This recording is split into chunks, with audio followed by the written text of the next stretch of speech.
नमस्कार। आज हम एक खास सफर पर निकल रहे हैं, राजस्थान के लोक देवताओं की दुनिया में। हम्म। हमारे पास जो स्रोत हैं, उनकी मदद से हम इन पूज्य हस्तियों को थोड़ा और करीब से जानने की कोशिश करेंगे। ये सिर्फ मतलब इतिहास के पन्ने नहीं हैं, जी नहीं, बिल्कुल नहीं। बल्कि इन लोगों की रगों में बहने वाली आस्था, संस्कृति और रोजमर्रा की जिंदगी का एक तरह से हिस्सा है।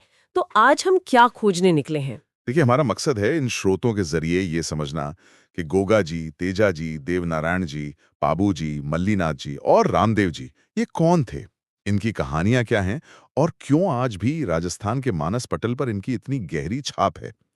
ये सिर्फ नायक नहीं, बल्कि उस समाज की उम्मीदों, उनकी चुनौतियों और मूल्यों का आईना भी है असल में। में पंचपीर का जिक्र आता है। ये एक दिलचस्प कॉन्सेप्ट है।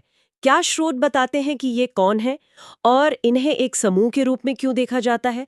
चलिए गोगा जी से बात शुरू करते हैं, जो इनमें से एक माने जाते हैं। उन्हें जाहर पीर भी कहा गया है। हाँ हाँ, पंचपीर। इसमें पारंपरिक रूप से 5 लोक देवताओं को गिना जाता है: गोगा जी, पाबू जी, रामदेव जी, हड़बू जी और मेहाजी मांगलिया। और स्रोत बताते हैं कि पीर शब्द का इस्तेमाल इनके प्रति मुस्लिम समुदाय की श्रद्धा को भी दिखाता है, जो सांप्रदायिक सद्भाव का एक पहलू है। अच्छा। और गोगा जी की बात करें तो जानकारी के अनुसार जाहर पीर यानी साक्षात पीर की उपाधि उन्हें महमूद गजनवी से युद्ध में उनकी वीरता देखकर मिली थी। गजनवी से? जी, कहते हैं कि उन्होंने गजनवी से गायों की रक्षा के लिए युद्ध किया था। गोगा जी चौहान वंश के थे। जन्म ददरेवा चूरू में और समाधि गोगामेड़ी हनुमानगढ़ में। स्रोतों में खेजड़ी के पेड़ के नीचे इनके थान या चबूतरे होने का जिक्र है, जिस पर सांप का निशान बना होता है। ये सांप के देवता के रूप में क्यों पूजे जाते हैं? देखिए, राजस्थान का भूगोल देखें तो सांप एक आम खतरा रहे हैं, है ना? हाँ, बिल्कुल। तो गोगा जी का सर्परक्षक के रूप में पूजा जाना शायद इसी डर से जुड़ा है। एक तरह का आश्वासन देता है ये। कहते हैं कि वो नागों को वश में कर सकते थे। उनकी पूजा पद्धति भी सीधी सादी है, जो लोक धर्म की खासियत है। मतलब पत्थर पर सर्प मूर्ति या सिर्फ चबूतरा, हम्म। अक्सर खेजड़ी वृक्ष के नीचे, जो उस इलाके का कल्प वृक्ष माना जाता है। ददरेवा को शीर्ष मेड़ी हम्म। और गोगामेड़ी को धुरमेड़ी कहते हैं। मतलब जहां सिर गिरा और जहां धड़। ये तो युद्ध की भीषणता दिखाता है। बिल्कुल। और गोगामेड़ी की बनावट मकबरे जैसी है, जिससे फिरोज शाह तुगलक ने बनवाया था, ऐसा स्रोत कहते हैं। ये थोड़ा अनोखा नहीं? ये वाकई दिलचस्प है। एक हिंदू लोक देवता का पूजा स्थल मुस्लिम शासक बनवाए और उसकी बनावट मकबरे जैसी हो, जिस पर बिस्मिल्लाह भी लिखा हो। हाँ। ये उस दौर के मिले-जुले सांस्कृतिक माहौल और शायद राजनीतिक समझ को भी दिखाता है। और आज भी वहाँ हिंदू और मुस्लिम दोनों ही पूजा करते हैं। भादो महीने की कृष्ण नवमी यानी गोगा नवमी को वहाँ बड़ा मेला लगता है। और वो गोगा राखी वाली बात, किसान हल और हाली दोनों को 9 गांठों वाली राखी बांधते हैं। जी हाँ, ये तो सीधे खेती किसानी से जुड़ाव हो गया। बिल्कुल। ये दिखाता है कि ये देवता सिर्फ पूजा पाठ तक सीमित नहीं थे, बल्कि लोगों के जीवन यापन, उनकी खेती बाड़ी से गहरे जुड़े थे। ये आस्था का मतलब व्यवहारिक रूप है। गोगा जी की तरह तेजाजी का नाम भी सर्प रक्षा से जुड़ा है, लेकिन स्रोत उनकी कहानी में एक बिल्कुल अलग मानवीय कोण जोड़ते हैं, है ना? हाँ, बिल्कुल। इनका जन्म खड़नाल नागौर के जाट परिवार में हुआ बताया जाता है। हाँ, तेजाजी की कहानी में वचन पालन का तत्व बहुत मजबूत है। किस्सा यूं है कि वे लाछा गुजरी नाम की महिला की गायें मेर के मीणाओं से छुड़ाने जा रहे थे। हम्म। रास्ते में उन्हें एक सांप मिला जो जल रहा था। तेजाजी ने उसे बचा लिया, लेकिन सांप ने कहा कि तुमने मुझे मोक्ष पाने से रोक दिया, अब मैं तुम्हें डसूंगा। ओहो। तो तेजाजी ने वचन दिया कि वे गायें छुड़ाकर लौटेंगे, तब वो डस लें। और फिर क्या हुआ? क्या वो अपना वचन निभाने लौटे? स्रोत यही बताते हैं। वे बुरी तरह घायल होकर भी लौटे और सांप को अपना वचन याद दिलाया। सच में? हाँ, सांप ने कहा कि तुम्हारा पूरा शरीर तो लहूलुहान है, कहाँ डसूं? तब तेजाजी ने अपनी जीभ आगे कर दी और सांप ने वहीं डसा। अरे बाप रे! उनकी मृत्यु सुरसुरा किशनगढ़ के पास में हुई, इसीलिए उन्हें सत्यवादी और वचन के पक्के लोक देवता के रूप में पूजा जाता है। वाओ! ये कहानी तो निष्ठा और वचनबद्धता की मिसाल है। उन्हें काला और बाला का देवता भी कहते हैं। इसका क्या मतलब है? काला मतलब नाग या सर्प, और बाला एक तरह का रोग मतलब नारू रोग माना जाता था। अच्छा, नारू रोग। जी, तो उन्हें सर्प और उस रोग से बचाने वाला माना गया। और क्योंकि वे किसान परिवार से थे, उन्हें कृषि कार्यों का उपकारक देवता भी माना जाता है। किसान आज भी हल जोतते समय तेजा जी के गीत गाते हैं। परबतसर नागौर में भाद्रपद शुक्ल दशमी को तेजा दशमी पर विशाल पशु मेला भी लगता है। जी हाँ, बहुत बड़ा मेला। और वो पैर में तांत या धागा बांधने वाली बात, क्या स्रोत इसके बारे में कुछ बताते हैं? हाँ, ये मान्यता है कि अगर सांप काट ले तो तेजा जी के नाम का धागा, जिसे तांत कहते हैं, दाहिने पैर में बांधने से जहर नहीं चढ़ता। अच्छा। ये फिर दिखाता है कि कैसे आस्था रोजमर्रा के खतरों से निपटने का एक जरिया बन जाती है। गोगा जी और तेजा जी दोनों की कहानियों में गायों की रक्षा और अपने वचन पर टिके रहने का आदर्श दिखता है, जो शायद उस समाज के लिए बहुत जरूरी मूल्य थे। हाँ, ये बात तो है। गायों की रक्षा का प्रसंग हमने गोगा जी और तेजा जी की कहानियों में देखा। देवनारायण जी के संदर्भ में भी ये महत्वपूर्ण है, लेकिन स्रोत उनके एक और विशिष्ट योगदान पर प्रकाश डालते हैं। जी, औषधि ज्ञान। ये गुर्जर समुदाय के आराध्य हैं और विष्णु के अवतार माने जाते हैं। बिल्कुल। देवनारायण जी का जन्म बगड़ावत कुल के प्रमुख भोजा और सेठू खटाणे के यहाँ हुआ लगभग 1243 ईस्वी में। स्रोत बताते हैं कि उन्हें आयुर्वेद और जड़ी बूटियों का गहरा ज्ञान था, जिसका इस्तेमाल वे लोगों के रोग दूर करने में करते थे। उन्होंने गायों की रक्षा भी की और अपने पिता भाइयों की मौत का बदला भिनाई के शासक से युद्ध करके लिया। उनका मुख्य पूजा स्थल आसींद भीलवाड़ा में है, लेकिन उनकी पूजा का तरीका बड़ा अनोखा है। मूर्ति की जगह ईंटों की पूजा और प्रसाद में नीम की पत्तियां। हाँ, इसका क्या खास मतलब हो सकता है? ये बहुत रोचक है। मूर्ति पूजा के बजाय ईंटों की पूजा शायद लोक परंपराओं की सादगी या मुख्यधारा की ब्राह्मणवादी परंपराओं से कुछ अलग हटकर होने का संकेत देती है। हो सकता है। और नीम की पत्तियों का प्रसाद सीधे उनके औषधीय ज्ञान से जुड़ता है। नीम तो वैसे भी गुणों की खान मानी जाती है। सही कहा। ये दिखाता है कि उनकी पूजा सिर्फ भक्ति नहीं, बल्कि उनके काम, उनके ज्ञान का भी सम्मान है। उनके अन्य स्थल देवमाली, ब्यावर, देवधाम जोधपुरिया, टोंक और देवडुंगरी चित्तौड़ भी महत्वपूर्ण है। और उनकी फड़, स्रोत कहते हैं कि ये सबसे लंबी फड़ है, जिसे जंतर वाद्य यंत्र के साथ गुर्जर भूपे बाजते हैं। हाँ, देवनारायण जी की फड़ कपड़े पर बनी एक चित्रकथा जैसी है, जिसमें उनके पूरे जीवन और चमत्कारों का वर्णन होता है।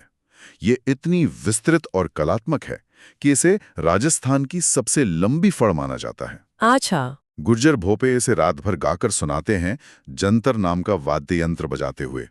ये लोक कला और मौखिक इतिहास का अद्भुत संगम है। और 1992 में इस पर डाक टिकट जारी होना भी इसके सांस्कृतिक महत्व को दिखाता है। निश्चित रूप से। फड़ का जिक्र आया तो पाबूजी की फड़ भी बहुत लोकप्रिय बताई जाती है। जी हाँ। पाबूजी को लक्ष्मण का अवतार, ऊंटों का देवता, प्लेग रक्षक और हाड़ फाड़ के देवता भी कहा गया है। ये हाड़ फाड़ वाला टाइटल थोड़ा अजीब है। स्रोत इसका कोई संदर्भ देते हैं? स्रोत हाड़ फाड़ के देवता का सीधा स्पष्टीकरण तो नहीं देते, लेकिन कुछ लोक कथाओं में इसका संबंध शायद उनके युद्ध कौशल या किसी विशेष पराक्रम से जोड़ा जाता हो, जहां उन्होंने असाधारण वीरता दिखाई हो। लेकिन ज्यादा प्रसिद्धि उन्हें ऊंटों के रक्षक देवता के रूप में मिली है। कहते हैं कि मारवाड़ में सबसे पहले ऊंट, मतलब असांड या सांडे, वही लाए थे सिंध से। अच्छा, तो ऊंट पालक रायका या रेबारी समुदाय के लिए तो वे बहुत खास हो गए होंगे। ऊंट रेगिस्तानी इलाके के लिए कितना जरूरी जानवर है। निश्चित रूप से। ऊंट बीमार होने पर आज भी पाबूजी की पूजा की जाती है। उनकी कहानी में भी वही थीम है, वचन निभाना और रक्षा करना। फिर से वही बात। जी, उन्होंने देवलचारिणी नाम की महिला को वचन दिया था कि वे उसकी गायों की रक्षा करेंगे। जब उनके अपने बहनोई जायल के जींद्राव खींची ने उन गायों पर हमला किया, तो पाबूजी अपने विवाह के फेरों के बीच से ही उठकर चले आए। क्या शादी के फेरों से? हाँ, और लड़ते हुए मारे गए। उनका जन्म कोलू गांव, फलौदी के पास में हुआ था। शादी के फेरों से उठकर चले जाना, ये तो कर्तव्य परायणता की पराकाष्ठा है। बिल्कुल। उनका प्रतीक चिन्ह भाला लिए हुए घुड़सवार है, और उनकी फड़ कहते सबसे लोकप्रिय है। हाँ, पाबूजी की फड़ काफी लोकप्रिय मानी जाती है। इसे नाइक या आयरी जाति के भोपे रावण हत्ता वाद्य यंत्र के साथ बांचते हैं। रावण हत्ता? जी, रावण हत्ता एक तरह का तंतुवाद्य है जो नारियल के खोल से बनता है। और एक और दिलचस्प बात जो स्रोत बताते हैं, मेहर जाति के मुसलमान भी उन्हें पीर मानकर पूजते हैं। अच्छा, मुसलमान भी? हाँ, ये फिर से दिखाता है कि इन लोक देवताओं की मान्यता अक्सर धार्मिक सीमाओं को लांघ जाती थी। थोरी जाति के लोग भी उनके अनुयायी माने जाते हैं। अभी तक हमने जिन देवताओं की बात की वे योद्धा और रक्षक थे। अब मल्लिनाथ जी की बात करते हैं। यहाँ एक अलग मोड़ दिखता है। ये तो शासक परिवार से थे, पर संत बन गए। जन्म 1358 ईस्वी बताया गया है। ये वाकई एक दिलचस्प बदलाव है। मल्लिनाथ जी मारवाड़ के शासक रावल सलखा के सबसे बड़े बेटे थे। अच्छा। चाहते तो राजपाट संभाल सकते थे, लेकिन उनकी रुचि अध्यात्म में ज्यादा थी। उन्होंने गुरु उगामसी भाटी से दीक्षा ली और योग साधना में लग गए। पर स्रोत ये भी बताते हैं कि वे योद्धा भी थे।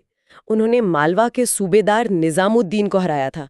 तो ये योद्धा और संत का मेल कैसे बना? ये एक अच्छा सवाल है। शायद उस दौर में शासक वर्ग से होने के नाते युद्ध कौशल जरूरी था, लेकिन मल्लिनाथ जी का झुकाव आंतरिक खोज की तरफ ज्यादा रहा।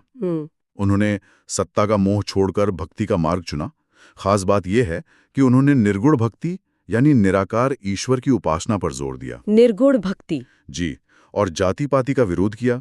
1399 में उन्होंने मारवाड़ के सभी संतों को इकट्ठा करके एक बड़ा हरि कीर्तन भी आयोजित किया था। निर्गुण भक्ति और जाति विरोध, ये तो उस समय के हिसाब से काफी प्रगतिशील विचार रहे होंगे। बिल्कुल, वे एक तरह से समाज सुधारक भी थे। वे भविष्य बताने वाले और सिद्ध पुरुष भी माने जाते हैं। तिलवाड़ा बाड़मेर में लूनी नदी के किनारे आज भी उनकी याद में एक बड़ा पशु मेला लगता है, जो राजस्थान के सबसे पुराने मेलों में से एक है। अच्छा, तिलवाड़ा मेला। जी, और बाड़मेर का पूरा मालानी क्षेत्र ही उन्हीं के नाम पर पड़ा है। उनकी पत्नी रानी रूपादेवी को भी लोक देवी के रूप में पूजा जाता है। तो उनका प्रभाव शासक, योद्धा, संत और समाज सुधारक कई रूपों में रहा। हाँ, काफी बहुआयामी व्यक्तित्व लगता है। और आखिर में रामदेव जी, शायद इन सभी में सबसे ज्यादा जाने माने और पूजे जाने वाले लोक देवता। हाँ, ये कहा जा सकता है। इन्हें कृष्ण या विष्णु का अवतार माना जाता है और जन्म उंडू कासमेर, शिव तहसील, बाड़मेर में तंवर राजपूत परिवार में हुआ। निश्चित रूप से रामदेव जी की मान्यता राजस्थान, गुजरात, मध्य प्रदेश, पंजाब तक फैली है। उनकी सबसे बड़ी खासियत है सांप्रदायिक सद्भाव पर उनका जोर। हाँ, ये मैंने भी सुना है। उन्हें हिंदू राम साम्पीर कहते हैं और मुसलमान राम शाहपीर। दोनों ही समान श्रद्धा से पूजते हैं। ये तो कमाल की बात है। उस जमाने में ऐसा सद्भाव कैसे संभव हुआ होगा? उन्होंने अपने जीवन और उपदेशों से ये मिसाल कायम की। उनका मुख्य संदेश था सामाजिक बराबरी और छुआछूत का विरोध।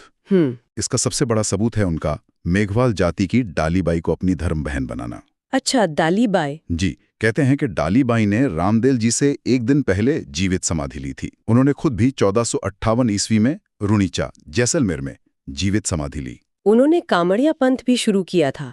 इस पंथ की क्या खासियत है? कामड़िया पंथ के अनुयायी भी जाति पाति में विश्वास नहीं करते। इस पंथ की महिलाएं रामदेव जी के मेले में 13 ताली नृत्य करती हैं, जो बहुत प्रसिद्ध है। 13 ताली नृत्य? हाँ, ये तो बहुत मशहूर है। जी, इसमें वे शरीर पर 13 मंजीरे बांधकर बैठकर नृत्य करती हैं। ये मेले का मुख्य आकर्षण होता है। रामदेव जी की पूजा में मूर्ति की जगह उनके प्रतीक चिन्ह पगल्य यानी पैरों के निशान पूजे जाते हैं। पगल्य? हाँ, पगल्य। उनकी 5 रंगों वाली ध्वजा नेजा कहलाती है। रात भर होने वाले भजन कीर्तन को जम्मा कहते हैं। और स्रोत ये भी बताते हैं कि वे एकमात्र लोक देवता थे जो कवि भी थे। 24 बानियां नाम का ग्रंथ उन्होंने लिखा। हाँ, ये बात उन्हें और भी खास बनाती है। 24 बाणियां में उनके उपदेश और भजन संकलित हैं, जो उनकी दार्शनिक सोच और साहित्यिक प्रतिभा को दिखाते हैं। उनके गुरु का नाम बालीनाथ बताया जाता है।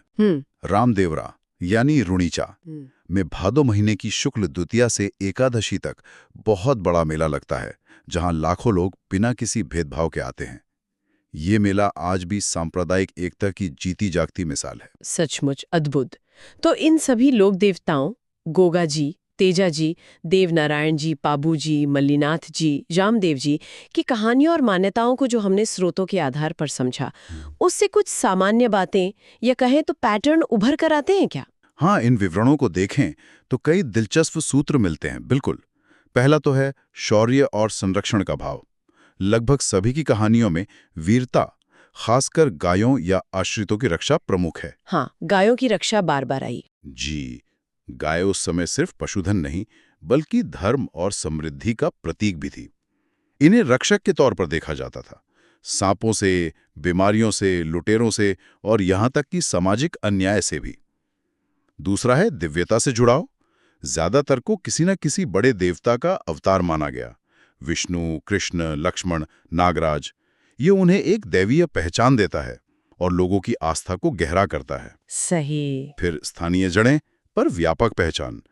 हर देवता का जुड़ाव किसी खास इलाके, समुदाय या घटना से है, लेकिन उनकी मान्यता अक्सर उन सीमाओं को पार करके पूरे राजस्थान और आसपास के राज्यों तक फैली है।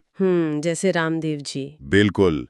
और सामाजिक संदेश, खासकर रामदेव जी और मल्लीनाथ जी ने खुलकर जातिगत भेदभाव और छुआछूत का विरोध किया। कई देवताओं की पूजा हिंदू मुस्लिम दोनों करते हैं, जो उस दौर के समाज में सह-अस्तित्व और सद्भाव की कोशिशों को दिखाता है। विशिष्ट परंपराएं भी हैं। हर देवता से जुड़ी खास पूजा पद्धतियां हैं, जैसे ईट पूजा, पगले पूजा। हाँ, प्रतीक चिन्ह भी अलग अलग। जी, प्रतीक चिन्ह जैसे सर्प, भाला, ध्वजा, मेले, गीत, नृत्य जैसे तेरा ताली और कथावाचन यानी फड़, ये उनकी अलग पहचान बनाती हैं और परंपरा को जीवित रखती हैं। और आखिर में जीवन से सीधा सरोकार। इनका प्रभाव सिर्फ मरने के बाद मोक्ष या स्वर्ग तक नहीं, बल्कि इसी जीवन की मुश्किलों से जुड़ा है। खेती, स्वास्थ्य, पशुधन की रक्षा, सामाजिक न्याय, ये लोक देवता लोगों के यहाँ और अभी के साथी हैं एक तरह से। हाँ, ये बहुत महत्वपूर्ण बात है। वाकई इन लोक देवताओं के बारे में जानकर ऐसा लगता है जैसे हमने राजस्थान की आत्मा का एक हिस्सा छू लिया हो। ये सिर्फ कहानियां नहीं, बल्कि मूल्य है, इतिहास है और आज भी धड़कती हुई आस्था है। ये सारी जानकारी हमें उपलब्ध स्रोतों से मिली। बिल्कुल। ये दिखाता है कि लोकनायक कैसे बनते हैं।